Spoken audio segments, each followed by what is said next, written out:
अस्सलामुअलैकुम। तो कैसे हैं आप सब? उम्मीद करती हूँ आप सब ठीक होंगे। मैं भी आपकी दुआओं से अल्हम्दुलिल्लाह बिल्कुल फ़िट एंड फ़ाइन हूँ। तो यहाँ पे हस्बैंड कर रहे हैं पंखे की सफाई, क्योंकि पंखा इतना गंदा हो गया था।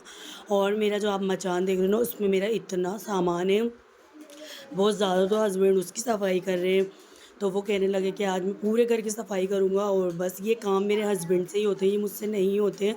मतलब मैं नीचे-नीचे की सफाई तो कर लेती हूँ, ये ऊपर वाले जो काम होते हैं ना, इधर मेरा हाथ बिल्कुल नहीं आता। माशाल्लाह मेरे हस्बैंड की लंबाई बहुत ज़्यादा है, मुझसे भी ज़्यादा लंबे हैं, तो ये सारे काम मैं उन्हीं से ही करवाती हूँ। और आज मैंने बहुत सारे काम करने थे। मैंने ये धोया, ये मैं बस साफ़-साफ़ कर रही थी, पर आज मैंने इसको अच्छे से धोया, इसमें सारा सामान निकाला, जो भी मैं फेंकने वाली थी, जो फेंकने की इतना सारा सामान निकला इसके अंदर से, वो सारा सामान निकाला। और फिर उसके अंदर मेरा फेस वॉश वगैरह ये सारी चीज़ें मैंने इसके अंदर रखी। और मैं इसको साफ़ करती थी ना, तो इतने अच्छे से साफ़ नहीं होता, क्योंकि इसके ऊपर सबसे ज़्यादा धूल लगती है, क्योंकि ये वाइट कलर का है। तो आज मैंने इसको अच्छे से धो लिया था, और इसके अंदर सारी चीज़ मैंने रख दी थी। और ये इतना अच्छा सा क्लीन हो गया था, क्योंकि मैं ये फ्रिज पे मेरी छोटी जो मोटी जो चीज़ें होती हैं ना, वो मैं इसके अंदर ही रखती हूँ। और ये मेरे बहुत ही ज़्यादा काम का है, बहुत ज़्यादा यूज़फुल है। तो छोटी-मोटी चीज़ें रखने के लिए ये बेस्ट है। तो अभी हस्बैंड की 3 दिन की छुट्टी चल रही है, और जहाँ मेरा हाथ नहीं जाता ना, मतलब ये मचान वगैरह पे, तो यहाँ मैं सारे काम हस्बैंड से ही करवाती हूँ, क्योंकि बिल्कुल मेरा हाथ नहीं जाता है। तो अभी मैंने पूरे घर क्लीन हो चुका है, पूरी सफाई कर ली है। तो हस्बैंड जा रहे हैं दोस्त के यहाँ, और मैं जा रही हूँ अम्मी के घर। तो ये कब तक आओगे तुम? बता तो दो।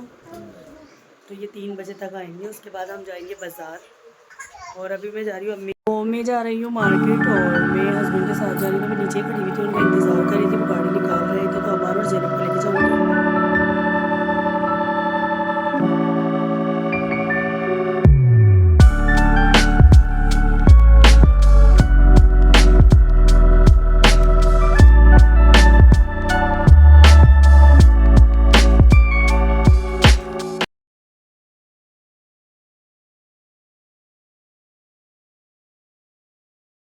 तो हम पेट्रोल पंप पे आ गए थे, और यहाँ हमें पेट्रोल भी भरवाना था। और वैसे भी हम शाम के टाइम आए थे, दोपहर में इतनी ज़्यादा धूप थी कि बस हमारा मन ही नहीं कर रहा है धूप में निकलने का। तो अभी हम निकले होंगे 5 बजे।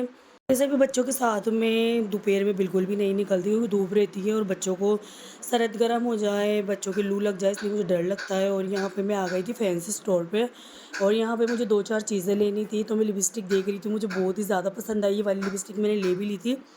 तो एक ये लिपस्टिक ली थी, और एक ग्लॉस लिया था, लिप ग्लॉस आता है ना, वो लिया था। और यहाँ पे मैंने सारी चीज़ें अल्हम्दुलिल्लाह से ले ली थी। उसके बाद मैं यहाँ ज़ैनब के कपड़े देखने आ गई थी। और ये देखिए, अबान और ज़ैनब दोनों अपने पापा के साथ थे। और फिर उसके बाद मैंने यहाँ नोज़पिन देखी, ये न्यू ही आई थी, मतलब ये न्यू चल रही है। तो मैंने सोचा कि चलो एक मैं ले लेती हूँ, और ये बहुत ही बढ़िया लग रही थी। और नोज़पिन मुझे बहुत ही ज़्यादा अच्छी लगती है, मतलब ये मेरे चेहरे पे ज़्यादा सूट करती है, तो इसलिए मैं इनको ले लेती हूँ। इस तरह की चीज़ों का मुझे बहुत ही ज़्यादा शौक है, मतलब ये मुझे बहुत अच्छी लगती है पहनने में। तो कहीं आने जाने में ही पहनती हूँ, घर में तो मैं एक छोटी सी लॉन्ग पहने रहती हूँ बस। मैंने यहाँ पे 1-2 ईयरिंग भी देखे, तो मुझे वो भी बहुत अच्छे लगे। तो मैंने सोचा कि इंशाल्लाह अब नेक्स्ट टाइम मैं वो लेके जाऊँगी। और यहाँ पे मैं ज़ैनब के लिए कपड़े भी देख रही थी। तो ईद की शॉपिंग हमेशा या तो रमज़ानों से पहले करो या ईद के बाद करो। तो मेरे हिसाब से तो रमज़ानों से पहले ही कर लो तो ज़्यादा बेहतर रहता है, क्योंकि ये अच्छे-अच्छे कपड़े जब ही निकालते हैं। और अभी मार्केट में इतना कोई रश लगा हुआ था, इतने, और अब सब शादियों की शॉपिंग में लग गए हैं, क्योंकि अब शादियाँ, ईद के पास बस शादियाँ ही रहती हैं। तो भाई तरबूज ले आए थे, और तरबूज देखते ही मुझे रोज़ों की याद आ गई। मैंने कहा रमज़ानों में तो कितनी सारी चीज़ें खा रहे थे, कहीं केले भी खा रहे थे, और तरबूज भी खा रहे थे, और बहुत सारी चीज़ें मिल रही थी। रमज़ानों में तो ये चीज़ें रोज़ खा रहे थे, और रहमत के दिन थे बस चले गए। और अब ये चीज़ें रोज़ हम खा ही नहीं सकते यार, कभी कभार तो खा सकते हैं, मतलब ये रोज़ डेली जो 1 महीना जो लगातार खाते हैं ना, वैसे नहीं खा सकते अब। और यहाँ पे अम्मी बना रही थी चिकन स्टू, और मेरी अम्मी खाना बहुत ज़्यादा अच्छा और बहुत ज़्यादा टेस्टी बनाती हैं। तो यहाँ पे भई हमारा खाना भी बन रहा था, और हस्बैंड जा रहे थे आज गोट में, तो उन्होंने मना कर दिया था कि मैं नहीं खाऊँगा। हम सब रसोई में बैठे हुए थे, और अम्मी खाना बनाती है ना, तो हम सब बैठ जाते हैं रसोई में ही। और मेरा मन नहीं करता कि मैं और कोई कमरे में बैठूँ, तो मैं यहीं अम्मी के साथ ही बैठ जाती हूँ। 2 किलो चिकन के हिसाब से हमने सारे मसाले लिए थे, और पहले पिसे हुए प्याज डाले, फिर उसको अच्छे से फ्राई किया, और उसके बाद इसके अंदर डाला लहसुन अदरक का पेस्ट। तो यहाँ देखिए मेरे पापा भी बैठे हुए थे और अबान भी माशाल्लाह से खेल रहा था। और अबान भी बेटे को बहुत सारे बर्तन दे दो, बस ये इनसे ही खुश है, बस बर्तनों से ही खेलता रहता है। और ज़ैनब को देखिए, और यहाँ पे फिर उसके बाद नमक ऐड कर दिया, उसके बाद पानी ऐड कर दिया। और ये रही इसकी फ़ाइनल लुक, क्योंकि ज़्यादा मैं रिकॉर्ड नहीं कर पाई क्योंकि अबान बहुत ज़्यादा रोने लग गया था। और उसके बाद जा रहे थे हम आइसक्रीम खाने, मेरा भाई लेके जा रहा था और हम सब जा रहे थे रिक्शे में। और भाभी भी थी, बड़ी भाभी है ये मेरी, और अम्मी बैठी हुई थी, बच्चे बैठे हुए थे। और छोटी भाभी नहीं आई थी हमारी क्योंकि वो अपने घर गई हुई थी।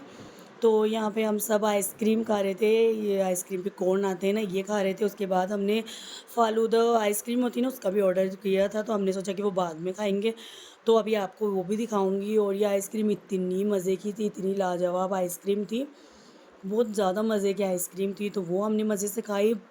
और बहुत दिनों बाद, काफ़ी टाइम बाद में अपनी पूरी फैमिली के साथ आई हूँ, मतलब अपने घर वालों के साथ आई हूँ। तो मेरे भाई है ना, वो हमेशा ही कहते हैं, पर आज अम्मी ने कहा चलो आज तो चलते। तो यहाँ पे अम्मी पापा भी फालूदा और आइसक्रीम खा रहे थे, और उसके बाद मैंने ली और सब ने खाई। हमने ज़ैनब इतनी खुश थी कि बस हम कहाँ पे आ गए, बस उसको तो, इस लड़की को तो आइसक्रीम चाहिए होती है। तो ये अपना कोन लेके आराम से बैठी हुई थी कि नहीं मेरे को ये पूरा खाना है। और यहाँ देखिए अबान भी अपनी मुमानी के पास था, बड़ी मुमानी के पास, तो वो भी बड़ा इंजॉय कर रहा था। तो अल्हम्दुलिल्लाह से हमने बड़े ही मज़े किए। अबान भी अपनी मुमानी के पास से बिल्कुल मेरे पास आ ही नहीं रहा था, मतलब वो लड़का इतना खुश था अपनी मुमानी के पास, और वो मेरे पास बिल्कुल भी नहीं आया। एक बार मैंने उसको नहीं लिया, तो यहाँ पे मैंने सोचा कि चलो मैं व्लॉग बना लेती हूँ या कभी थोड़ा सा, क्योंकि अबान तो मेरे पास है नहीं, देखो अभी भी अपनी मुमानी के पास ही है। और वो बड़ा ही इंजॉय माशाल्लाह से कर रहा था अपनी मुमानी के साथ। और बस यही था मेरा आज का छोटा सा व्लॉग, और मिलते हैं नेक्स्ट व्लॉग में। प्लीज़ सब्सक्राइब कर देना। अल्लाह हाफिज़।